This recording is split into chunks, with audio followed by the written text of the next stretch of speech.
Good morning everyone, this is Poonam here, your SSC teacher from Vishwa School Una. In this video we will discuss some questions. So let's start. What is slash and burn agriculture? First question. So answer is, we will give in points. If 3 marks question is there, then we will give 3 points. If 5 marks question is there, then we will write 5 to 6 points. So let's start. First point is, in this agriculture farmers clear a patch of land and produce cereals and other crops to sustain their family. तो slash and burn में क्या होता है कि इस type की agriculture में farmers एक लैंड के पैच को क्लियर करते हैं और उस पर सीरियल्स या फिर बाकी क्रॉप्स को ग्रो करते हैं अपनी फैमिली के लिए.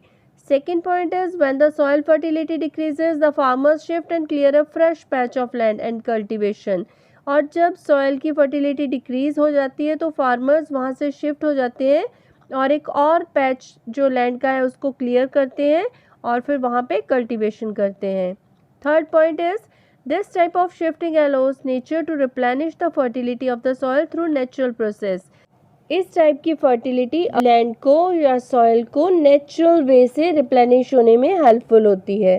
Land productivity in this type of agriculture is low as the farmers do not use fertilizers or any modern inputs. तो फर्टिलिटी भी लो होती है क्योंकि जो फार्मर्स होते हैं वो नेचुरल बेस पे बिलीव करते हैं और कोई भी फर्टिलाइजर्स या फिर मॉडर्न इनपुट का यूज़ नहीं करते हैं. So second question is, describe the 3 cropping seasons of India और describe any 3 main features of rabi crop season and kharif crop season. First we will discuss about rabi season. Crops sown in winters and harvested in summers. तो rabi season में जो crops हैं वो winter में सो की जाती हैं और समर में हार्वेस्ट की जाती हैं या उनको कट किया जाता है. Second is, some of the important rabi crops are wheat, barley, peas, gram and mustard. तो ये कुछ इम्पॉर्टेंट रबी क्रॉप्स हैं. Third point is, states growing rabi crops are Punjab, Haryana, Himachal, Jammu and Kashmir, Uttarakhand and Uttar Pradesh. Second is kharif crops grown with the onset of monsoon. Monsoon के आने पे इनको grow किया जाता है. हार्वेस्टेड इन सितंबर और अक्टूबर, और सितंबर और अक्टूबर में इनको हार्वेस्ट किया जाता है, मीन्स काट लिया जाता है. And second point is, important kharif growing states are Assam, West Bengal, coastal regions of Odisha, Andhra Pradesh, Odisha, Andhra Pradesh, Tamil Nadu, Kerala and Maharashtra. Third point is, crops grown during this season. Crops कौन सी हैं? Rice, maize, jowar, bajra, Toor, moong, urad, cotton, jute, groundnut and soybean. And third season is Zaid season. It falls in between the Rabi and Kharif crops. दोनों के बीच में आता है ये वाला season. It is a short season during the summer months. तो बिल्कुल short season होता है, थोड़े टाइम के लिए. Major crops grown are watermelon, muskmelon, cucumber, vegetables and fodder crops. So here we have discussed 3 main seasons. So let's move to the next question, that is, write any 3 changes in Indian agriculture after the Green Revolution. Green Revolution के बाद India में जो 3 changes आई हैं वो हम लोग discuss करेंगे. First one is, HYV seeds are used for better outputs of some major crops like wheat and crop. तो देखिए जो HYV सीड्स का यूज़ हो रहा है वो बेटर आउटपुट दे रहे हैं कुछ एक क्रॉप्स में, लाइक वीट और राइस में. Second is, for irrigation canals are laid to provide water to all water scarce states. तो इरिगेशन की फैसिलिटीज़ प्रोवाइड करवाई जा रही हैं, कैनल्स बनाई जा रही हैं जहाँ भी जिन भी स्टेट्स में पानी की शॉर्टेज है. Third point is, use of fertilisers, insecticides and pesticides has enhance the production of various crops. So means green revolution के आने से जो प्रोडक्शन है वो बहुत ज़्यादा इंक्रीज हो गई है. So our next question is, differentiate between commercial farming and plantation farming. Commercial farming के बारे में डिस्कस करेंगे हम लोग पहले. तो in this type of farming crops are grown only for commercial purpose. Commercial purpose for selling purpose. तो इसमें हाई लेवल पे बहुत ज़्यादा बड़े लेवल पे क्रॉप्स को ग्रो किया जाता है प्रॉफिट के लिए. Second point is, farmers make use of higher doses of modern inputs, HYV seeds, chemical fertilizers, insecticides, etc. तो इन सब चीज़ों का बहुत हाई लेवल पे यूज़ होता है. Third is, for example, rice is a commercial crop in Haryana and Punjab. Haryana और पंजाब में राइस जो है वो एक कमर्शियल क्रॉप है। और if we will talk about plantation farming, तो in this type of farming a single crop is grown on a large area, बहुत बड़े एरिया पे एक सिंगल क्रॉप ग्रो की जाती है। Second is labour is employed to work in large tracts of land using capital intensive devices. Plantation farming में जो एक स्किल्ड लेबर है उसका यूज़ किया जाता है।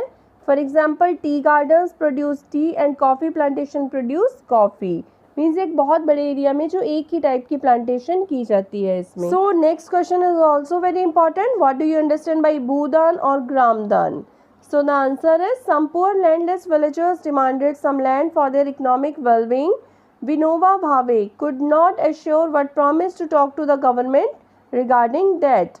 तो कुछ पुअर जो लैंडलेस लोग थे, विलेजर्स थे, उन्होंने कुछ लैंड की डिमांड की थी। तो विनोबा भावे जो थे उन्होंने प्रॉमिस किया था कि वो गवर्नमेंट से बात करेंगे इसके बारे में।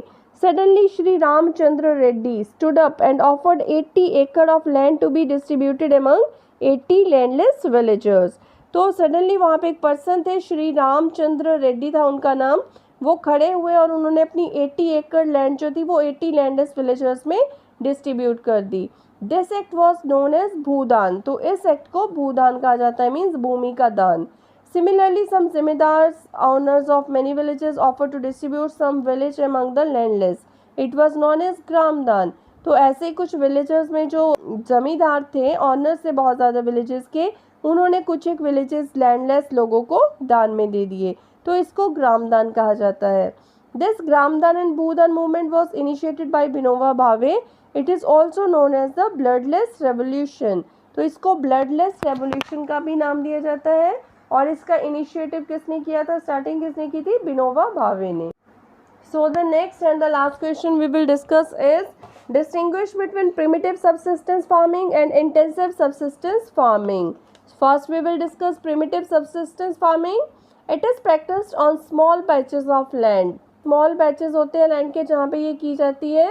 और primitive tools like hoe, dove and digging sticks and family community labor are used.